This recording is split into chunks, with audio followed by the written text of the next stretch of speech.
नमस्कार मित्रों, आज हम सुनेंगे वो दिव्य ज्ञान जिसने कुरुक्षेत्र में खड़े अर्जुन का ही नहीं बल्कि करोड़ों लोगों का जीवन बदल दिया। श्रीमद् भगवत गीता का ज्ञान। यह ज्ञान केवल युद्ध के लिए नहीं बल्कि हर उस युद्ध के लिए है जो हम रोजमर्रा के जीवन में लड़ते हैं। तो चलिए मित्रों, बिना किसी विलंब के शुरू करते हैं। कृष्ण अर्जुन से कहते हैं, तुम्हारी लड़ाई सामने खड़े लोगों से नहीं है, तुम्हारी असली लड़ाई अपने ही मन से है। मन कमजोर हो जाए तो छोटा सा निर्णय भी भारी लगने लगता है। मन दृढ़ हो जाए तो सबसे बड़ा तूफान भी छोटा लगेगा। गीता कहती है, मन को जीत लो, सारी दुनिया अपने आप जीत जाओगे। जैसे मनुष्य पुराने वस्त्र को त्याग कर नए वस्त्र धारण करता है, वैसे ही आत्मा पुराने शरीर को छोड़कर नया शरीर धारण करती है। हम दुखी इसलिए होते हैं क्योंकि हम खुद को शरीर मान लेते हैं, लेकिन आत्मा ना कभी जन्म लेती है ना कभी मरती है।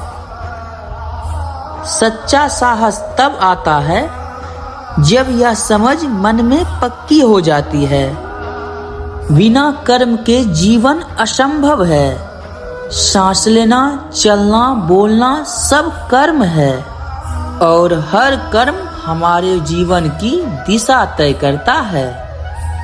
इसलिए गीता हमें सिखाती है, अपने कर्म को पूजा बना दो। किसी भी कार्य में लापरवाही मत करो। एक छोटा सा कर्म भी अगर निष्ठा से किया जाए तो वह महान बन जाता है। हम दुखी इसलिए होते हैं क्योंकि हमारा मन फल में अटक जाता है। कृष्ण कहते हैं, तुम्हारा अधिकार केवल कर्म पर है, फल पर नहीं। फल की चिंता मन को बांधती है, कर्म की ऊर्जा मन को मुक्त करती है। जिस दिन हम फल की चिंता छोड़ देते हैं, उस दिन हम काम में श्रेष्ठ बन जाते हैं। कृष्ण बताते हैं, इच्छा से क्रोध जन्म लेता है, क्रोध से भ्रम, भ्रम से बुद्धि नष्ट हो जाती है और जिस मन की बुद्धि नष्ट हो जाए वह जीवन में गिरावट की ओर बढ़ता है। इसलिए गीता कहती है, इच्छा को नियंत्रण में रखो, क्रोध को शांत करो, मोह को त्यागो।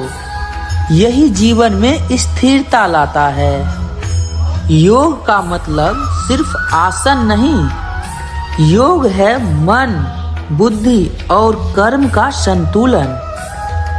कृष्ण कहते हैं, कुशलता से अपना कार्य करना। जब मन शांत हो, बुद्धि स्पष्ट हो और कर्म सही दिशा में हो, वही योग है।